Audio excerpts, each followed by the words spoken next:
شيء كثير قوي والله. لا. واليوم بعجينه واحده تعالوا نعمل بيتي فور السابله وتارت الفواكه. يلا شغله كبيره. واكيد اول شيء لنبلش بدي اجيب اي شيء اعجن فيه.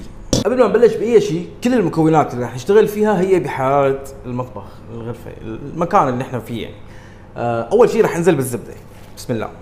وبعد الزبده رح انزل بالطحين. خلطهم مع بعض كثير منيح، خلي الطحين يشرب من الزبده. بالنسبه للزبده لازم ما يقل الدسم فيها، نسبه الدسم فيها عن ال 80 او 82%.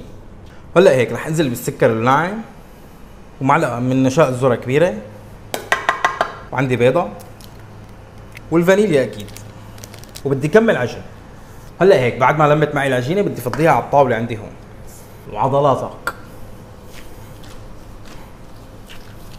هلا هيك يا حبابين عجينتي صارت جاهزه.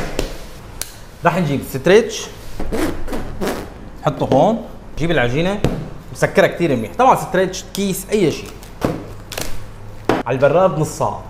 طبعا معلومه كثير مهمه بالوصفه الرئيسيه للتارت او لعجينه السابله، بودره اللوز بتكون هي مكون رئيسي بالوصفه، بس لانه ممكن يكون في صعوبه اختصرناها.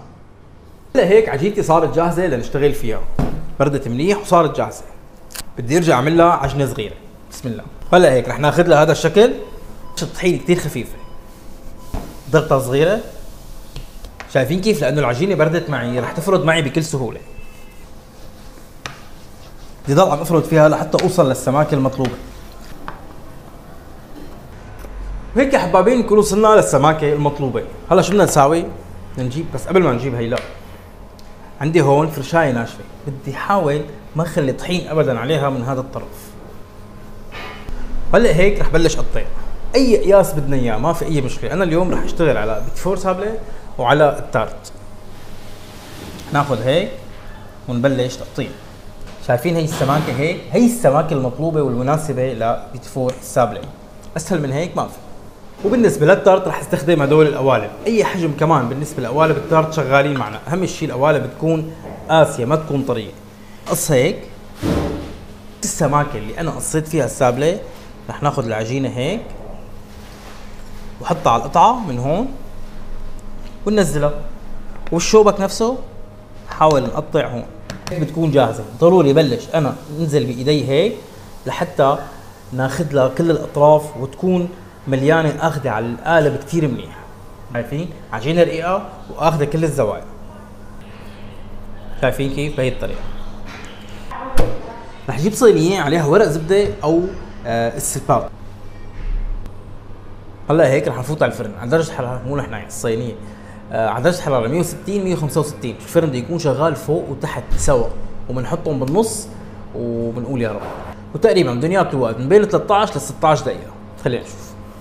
هلا هيك يا حبايبين يكونوا طلعوا معي من الفرن، شوفوا قديش هي محافظه على حالها وما فيها مشاكل ابدا. خلينا نشوف الحبه كيف. هي السماكه وهي الارضيه من تحت، والله غلطه. شو ممكن نحشيهم؟ ممكن نحشيهم ربايات، ممكن نحشيهم شوكولا، وانا اليوم راح احشيهم بالكراميل. طبعا بالنسبه لهذا الكراميل موجود الفيديو بالصفحه هون، بحبشوا عليه بتلاقوه. نسيت لكم شغله كمان بالنسبه لموضوع التارت. التارت طلع معي، نعمل هيك بكل بساطه بتطلع. شايفين كيف؟ كثير سهله. شغله كثير مهمه انه نحن نعمل بالسكين او بالشوكه ثقوب بالنص لحتى ما يصير معي تنفيخ بالعجين لقالب التارت. شوفوا القطعه كيف، وهي من تحت خارقه. نبلش نقلب، نخلي صف على حاله وصف نقلبه، وبدي بلش احشي بالكراميل. بسم الله.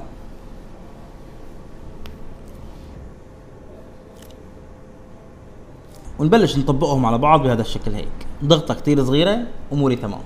هلا هيك مع الطبقتين هدول بنكون اخذنا السماكه المطلوبه لانه تكون هي مناسبه اثناء الاكل. بالنسبه لموضوع التزيين هذا شيء اختياري، طبعا قبل خطوه الشوكولا ضروري كثير نبردهم لحتى يكونوا جاهزين للتزيين. هلا نحطهم بالبراد شغله ربع ساعه لبين ما ادوب الشوكولا عندي وتكون جاهزه. يلا. طبعا يا حبابين لبين ما تجهز عندي الشوكولا لازم نجهز التارت، ما راح نضل واقفين يعني. رح اجيب المناديل عندي اللي بدي انا ثبت عليهم التارت، او اي شيء ممكن نحطهم بصحن نقدمهم بصحن ما في اي مشكله. استخدام الكريمه، هي الكريمه اللي رح اشتغل فيها للتارت موجوده كمان بالصفحه بفيديو الدونات. تمام؟ نقطه كثير صغيره هون لحتى تثبت القطعه على المنديل. طبعا بالنسبه لموضوع الحشوه كمان اختياري، ممكن نحشي مثلا طبقه من الكراميل، فوقها طبقه من الجناج، مع المكسرات والقصص هي كمان كثير بتلبق معها. نجيب الكريمه تبعنا وبهذا الشكل.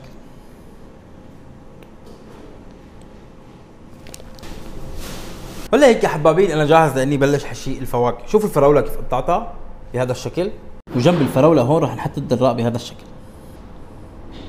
ومن هون هيك حبتين 3 اناناس. وشوفوا القطعه هيك ما احلاها.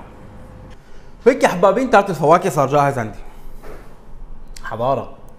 هلا هيك يا حبابين من بعد ما خلصنا تارت الفواكه، البيتي فور صار عندي بارد جاهز، والشوكولا دوبتها بحمام معي. بالنسبه لموضوع الشوكولا المناسبه اكثر للبيتي فورات هي الشوكولا اللي بتكون مصنوعه من الزيوت المهدرجه، يعني هي بتجي كتكلفه اقل من الشوكولا القويه. وعندي هون اي نوع من المكسرات ما في مشكله حتى نكمل شغلنا فيه. خليني بلش وحده وحده. وطبعا بما انه البيتي فوراي عندي جاهزه رح انزل دغري فيها هيك، بدي خليها تصفي مشان ما ترجع تقلب الشوكولا لتحت. رشه مكسرات كثير صغيره خالصه. قطعتي شايفين السماكه ننزل فيها بالشوكولا، رشه مكسرات كثير صغيره جاهزه. هلا هيك رح نقول بسم الله ونعمل هيك. يا سلام، يعني القرشه تبعها رهيبه، شيء كثير قوي والله. بسم الله. معلومه نسيت اخبركم اياها، ضروري كثير تعرفوها. بعد ما مر على البيتي فور 15 16 دقيقه بالفرن، طفيت الفرن وتركته تقريبا بين الدقيقتين للثلاث دقائق لينشف كثير منيح وناخذ قرشه كثير حلوه له. وبالنسبه للتارت اكل معي 20 22 دقيقه. هيك بنكون اعطيناكم كل المعلومات، لا تقولوا احنا جماعه ما بنخبي شيء. سلام.